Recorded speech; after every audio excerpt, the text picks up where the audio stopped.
What's going on, guys? I'm Michelle's Boy, and today I'm coming at you with another Rise Sunday, and here we have Battleshell Raphael. I'm really excited to review this figure. Raph is my favorite turtle in Rise of the TMNT, and for me to finally have a show-accurate, basic figure of this guy, it really makes me happy. So without further ado, let's just get right on into this review. Now, to be honest, this figure is a little dusty. He's been on my little Ninja Turtles display that I have in my room. I haven't shown it off yet, because I plan to at least review a couple of these figures before I even start to show off my room, because I have a lot of stuff planned for future videos that I just don't want you guys to see yet. So there are a few bits of dust here and there on the, like, you can kind of see it on camera, not really though, but if you do see it, just ignore it. I'm gonna be upfront with y'all, I really don't like this head sculpt. This head sculpt kind of sucks, honestly. Like, it's incredibly accurate to the TV show. Like, this is his head shape. This is how he looks very much in the show. But he's just too angry. Raph is never this angry in the TV show. I don't know, I would prefer like a more neutral, like, happy expression, like the one Leo has. Just show off his little snaggletooth, that's it. But no, we're stuck with this angry looking Raph face, and honestly, it gets worse and worse as the toy line progresses, because they used this head mold again, or at least the face shape, and it is so much worse on the next figure that they use this head on. I cannot emphasize that enough. But yeah, we got the nice head shape, we have the yellow eyes. His eyes are yellow. His eyes in the cartoon are yellow more than the other turtles. Like, Raph and Donnie have yellow eyes in the TV series, but meanwhile, Leo and Mikey have like pinkish white eyes. That's just a little detail. And I'm glad they didn't cheap out and make his teeth yellow too, because they're white in the TV series. But this is about the same shade of yellow as the bandage figure, which is nice. On this figure, it's very flat. Like, I know it was flat on Leo, but like here it's too flat, and it's at the expense of the figure, because like it's well proportioned-ish, but like down here they just forgot to mold this little seam line here that goes here. Like, it goes here, and then it's just flaccid. Okay, where'd the rest go? And also he has like that little curve thing from the TV show and also the movie, which I hated. I cannot emphasize that enough. But not even that. It's that it's being completely cut off by the belt. The belt doesn't even let it go all the way through because of just how big Raph is in the TV show. And this had to fit in a little blister card. And you have the standard T emblem that is not dark green. I will never stop talking about that because, oh my god. And you do have the neat little spikies that he has in the TV show. I assume this is what they would end up looking like if he was put in 3D, because they're just like little triangles in the TV series. And you have the little holders for his tonfas, even though, I don't, see, this is what, I keep coming back to this. It's because there's a lot of inaccuracies with these figures. Even though they're more accurate, there's still some inaccuracies here and there. Because in the TV series, Raph does not carry his tonfas in the front. He carries them right here in the back, so his tonfas should be back here, which I'll get into those in a second. But no, for some reason they keep deciding to put them in the front. I don't even know why they do that. I don't like that. And he has the little, like, points that Raph has in the TV series, but obviously they're kind of, like, numbed down a bit because not only is this toy really cheap, but it was also made for little kids, so, like, they don't poke themselves or hurt themselves with this. Like, I get that, you know, that's fine. Like, certain things, like, if I can understand why they did it, I'll let it slide because that's just how it is. So for it being a little short and not that sharp, I'll give it a pass. That's okay. And this is, this is the worst problem with the figure. I could excuse some other things, maybe, but this is the biggest offender to this, and I will talk about this in a second because, oh boy, boy. And onto the back of the shell, it's very nice. Very accurate to the TV series. They're not spiked, of course, because this is a children's toy. They don't want to poke them in the eye. That's fine. I like that. This is really nice. And here, the battle shell gimmick actually works. Because, like, look how chunky this is. But, like, the shell connects even to the middle. This is actually slimmed down. Honestly, that works for me. I'm okay with that. Because Raph is such a chunky figure that the battle shell actually works. Like, it's hidden very, very well by the fact with how big Raph is. I love that.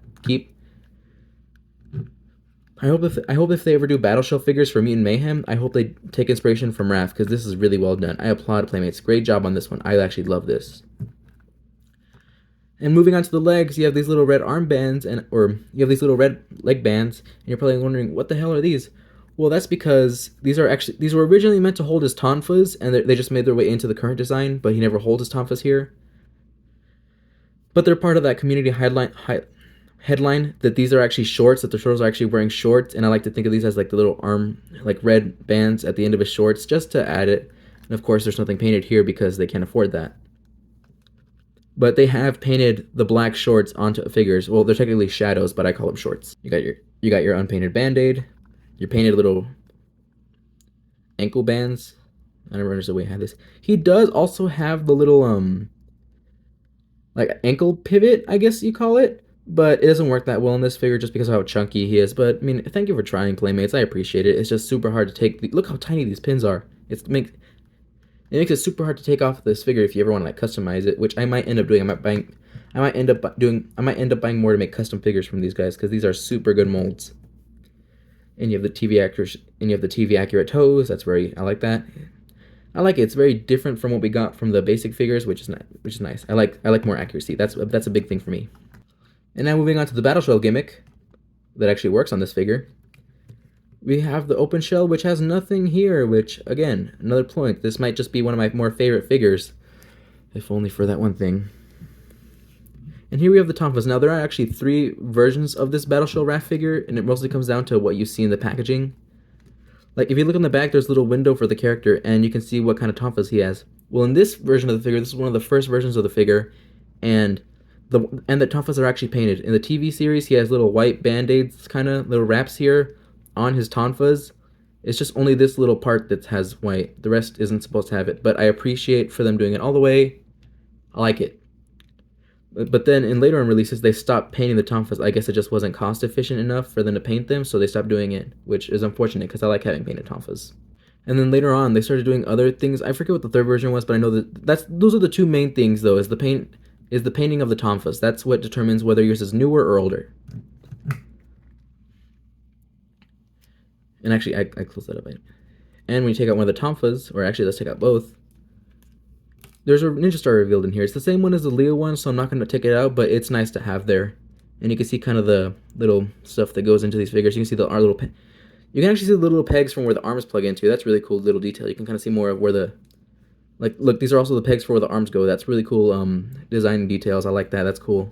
But the screws, kind of crazy that they have to screw these figures together to actually keep them from falling apart. You know, that's nice. I like that. Neat little bit of engineering. Lift that up, close that up. Nice and good. And now moving on to the hands. Oh boy, these hands are the worst hands I have ever seen on a TV on an action figure. These are the worst hands I've ever seen on an action figure. Like, I cannot, like, look at these things. How are you supposed to hold anything with them? What the hell is this? Huh? Like, his fingers pointing in the complete opposite direction. Like, these hands are fine if he was riding the motorcycle. This is a figure that's actually meant to hold weapons. So, like, if you had just put these hands on the shell cycle Raph, which I assume is where these are actually from, you could have just taken these hands and put them on that Raph. But even the basic figure hands, which I'm sure are slightly different from these ones, have better grip for these Tonfas because, oh my god, look at this. Like, he can't hold them properly. People hold him like this. No, that's not how he holds them. He holds them like this. But because of the way his thumb is angled, he can't hold it like this. So you have to, like, jam it in there.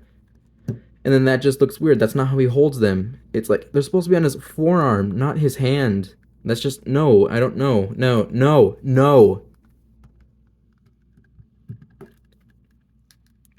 And the same for the other hand. It doesn't hold it well, so you have to put these out here. And they are supposed to peek out a little bit actually through his hands. Like, they're supposed to peek out like that. But no, you have to hold them like... It looks stupid. I'm getting really upset about this. I really shouldn't be, but like it's a very upsetting. So had they just changed the hands, I could have maybe forgiven anything else. Maybe not, but these are the... Ooh, I'm getting more mad and thinking about this. But oh my gosh, this is just really making me furious. I'm gonna put these away because I'm just making myself more upset for no reason. Let's just open this back up. And these plug in just like so. They have a little bit more they have a lot more sculpted detailing compared to the basic ones. Like, they're just like little bits of gummy plastic. I'm pretty sure they're all molded the same right here. But like, there's little like extra marks, like bands here, which I appreciate because he also does have those in the TV series. Well, in close-ups, because then he usually doesn't, mostly just for the sake of, you know, ease animating. Because the designs, while I like them and they're fairly animation friendly, they still look hard to do with all the spikes and like angles that go around to them. Like, it takes me like forever just to draw like one picture of them. So like, I can imagine it can be a hassle to animate. And just for the sake of it, I'm going to put on one of these little power fists that he has from the basic figure. I used to have the basic figure. I still kind of do in some capacity, but I used it for a custom, which you'll see someday, just not today. And slip that in. It slips in fine. And this actually looks pretty good. I feel like I might I feel like I'm gonna change my display up a little bit to actually have Raph wear these on the display just to hide those hideous hands, because like, oh my gosh.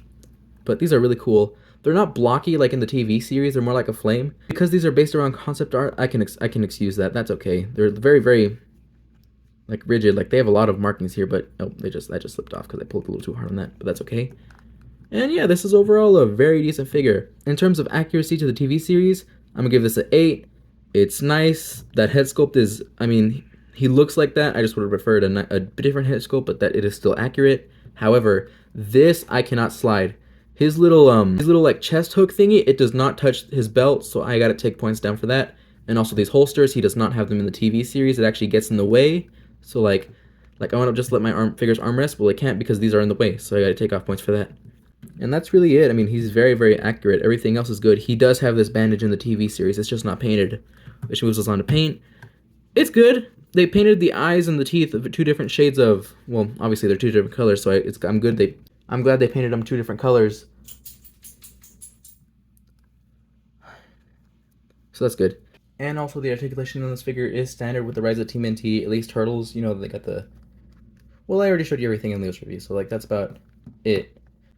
So with everything out and about, I'm gonna give this figure a B+. I know I was a lot harsher on this figure than Leo, and also I give him a better score than Leo, but it's my show and I can do whatever I want, and Raph is my favorite turtle, so just for that, I'm gonna give him a B+. Only slightly higher than Leo's, but Leo's is great too. You know what? I'm gonna bump up Leo's. I'm gonna give him an A- and Raph a B+. There, it's fair. That being said, I'm Mr. Lazyboy. Thank you guys so much for watching. Like, comment, subscribe. I'm gonna see y'all next time, and I hope you enjoyed the video. Peace.